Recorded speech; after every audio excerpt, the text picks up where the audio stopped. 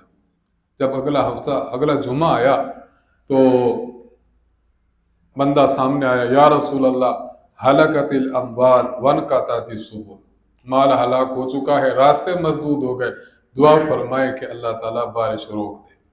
نبی علیہ السلام نے اشارہ فرمایا اور بادل پھٹ رہا تھا۔ آپ نے عرض کیا، یا اللہ مدینہ کو اس بارے سے پاک فرما۔ حضرت انس سے پوچھا گیا کہ یہ بندہ وہی تھا؟ فرمایا کہ یہ نہیں پتا کہ یہ وہی تھا یا کوئی اور تھا۔ اب نبی علیہ السلام سے صحابی نے دعا کی درخواست کی، نبی علیہ السلام نے دعا فرمائی، اسی کا نام توسل بالدعا ہے۔ قسم نمبر 2، توسل بالاعمال الصالحہ۔ التوسل الی حقیقت توسل میں توسل بالاعمال کی جو تعریف منقول ہے، پہلے سمجھ لیں، بندے کا کوئی نیک عمل ہو، نیک صالح عمل جو اس نے رضا الہی کے لیے کیا ہو، اور اس کو یقین ہو یا گمان غالب ہو کہ اس میں کسی قسم کے ریا اور دکھلاوا نہیں ہے، اس نیک صالح عمل کو دربار خداوندی میں بندہ پیش کر دے کہ یا اللہ اگر یہ عمل آپ کے ہاں مقبول ہے، اس عمل کے ذریعے میرا فلاں کام کر دے، اس کا نام توسل بالاعمال الصالحہ ہے۔ هو التقرب الى اللہ تعالی بطاعته وعبادته واتباع انبیائه ورسله وبكل عمل يحبه ويرضى۔ ہر وہ عمل جو عبادت ہے، جو اطاعت ہے، اور نبی علیہ السلام کی اور دیگر انبیاء کی اتباع ہے، اور ہر وہ عمل جو خدا کو محبوب ہو، اس کا وسیلہ دینا، یہ توسل بالاعمال ہے۔ اس کا بھی ثبوت ہے، قرآن میں بھی ثبوت ہے، احادیث میں بھی۔ حدیثوں میں ایک معروف حدیث ہے جسے حدیث الغار کہتے ہیں۔ صحیح بخاری حدیث نمبر 5974 میں حضرت عبداللہ بن عمر رضی اللہ عنہ سے منقول ہے، نبی علیہ السلام نے فرمایا کہ 3 افراد تھے جو سفر پر جا رہے تھے، راستے میں بارش آندھی کا سامنا ہوا تو یہ لوگ ایک غار میں چھپ گئے۔ جب غار میں چھپ گئے تو دیکھتے ہی دیکھتے ایک بڑا سا پتھر لڑکتا ہوا آیا اور غار کے منہ پر آیا، اور غار کا منہ بند کر دیا، بندہ باہر نہیں جا سکتا تھا۔ اب ظاہری بات ہے، اب تو موت کے آثار ہیں۔